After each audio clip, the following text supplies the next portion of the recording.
Let's start first with why to focus on SPC. Yes, you want to determine if processes are in control or out of control. But if you do a quick Google search any day, you're going to find that there are recalls that are prevalent throughout manufacturing organizations. Recalls are incredibly expensive, and they're incredibly disruptive as well. And they can negatively affect shareholder value, and they get people fired. So quality issues that drive recalls, those are real problems. And just from a quality standpoint, think about this. These are researchers that have come up with this information, but we're going to talk about quality costs for a moment. And I'm just going to read this to you. The first quotation says, quality management issues in manufacturing can result in losses averaging 15 to 20% of sales revenue, with some companies experiencing costs as high as 40% of revenues. Now, that's not me saying that. It's the researchers. And here's a separate company who says, the second quotation is every, not some, but every average manufacturing company has a cost of poor quality of about 20% of total sales. Well, think about that. That's extraordinary. The quality is costing these companies, your company and other companies, tremendous amounts of money. It's nothing short of extraordinary. Now, what can we do about that? Well, if we know something about quality costs, and if we can reduce those costs, that gives us leverage. So I'm gonna go through a different research organization that says here that if we can do a 1% reduction in costs, okay, just a 1%, nothing big, something small, that can lead to increased profitability varying from 2.3% to 11%.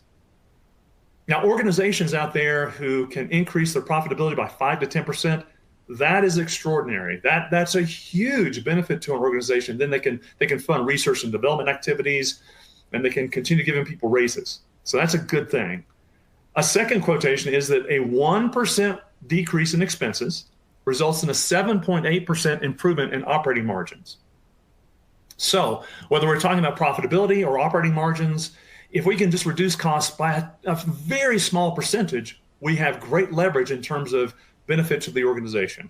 And we start thinking about the average organization where quality costs 20%, on average, 20% of overall revenues, there's great opportunity here. And I think this is lost on most organizations. They don't realize what quality problems are costing them.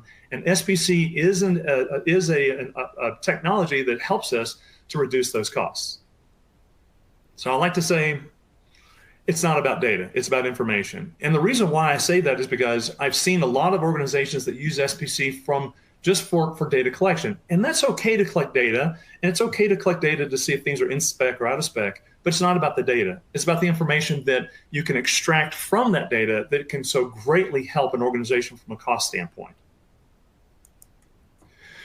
So when we start talking about costs and SPC, we're really trying to use SPC on the shop floor like most of you are doing. You're using it to determine if the process is in control or out of control, but you're doing it because you're going to help to prevent problems from happening at the precise time that products are being created.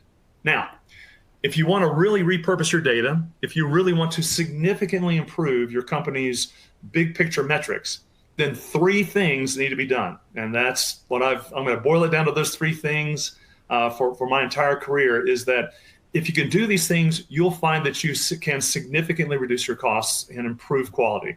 The first thing to do is to use SPC deliberately as a strategy for reducing costs.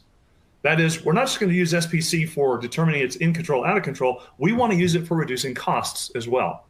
Secondly, if you're going to gather that data from SPC, you're going to have operators, you're going to have lab technicians, you're going to have inspectors entering that data, then you really need to repurpose that data. That is, you need to summarize the data. You need to aggregate it in its larger form, because operators are looking at control charts, and that's a very micro view of your entire quality footprint. But instead, imagine expanding that view across all your production lines, all of your product codes, all of your shifts, all the areas where you're collecting data, and then looking at the data. That's what I mean by repurposing the data. We'll talk more about that. And then lastly, probably most importantly, you see, you can use SPC as a strategy for reducing costs. You can repurpose your data, but unless you regularly schedule data review meetings, that is, make it a part of your DNA, that you're going to look at this data on a regular basis. If you don't do that, you will not generate the reductions in costs that you really want to generate.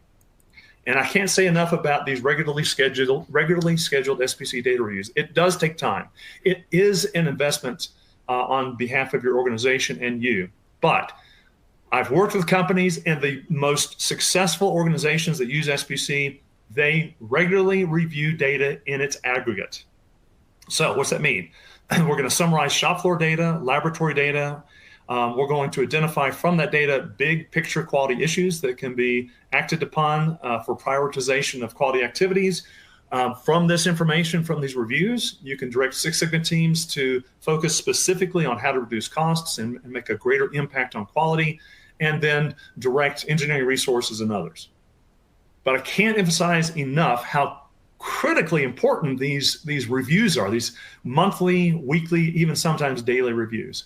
In every instance, every single transformative quality improvement project that I've seen where SPC is deployed, every single one has been the result of reviewing data on a regular basis. So can't emphasize this enough, and I will emphasize it again. Way too long, people have said these things. They've said SPC is just about control charts. It's only for operators, or it's just a shop floor tool. And I think that's old thinking. I want to get away from that thinking and instead say, we've got the data from our operators and lab techs who've entered the data. Let's use that data in a different way. Let's repurpose it.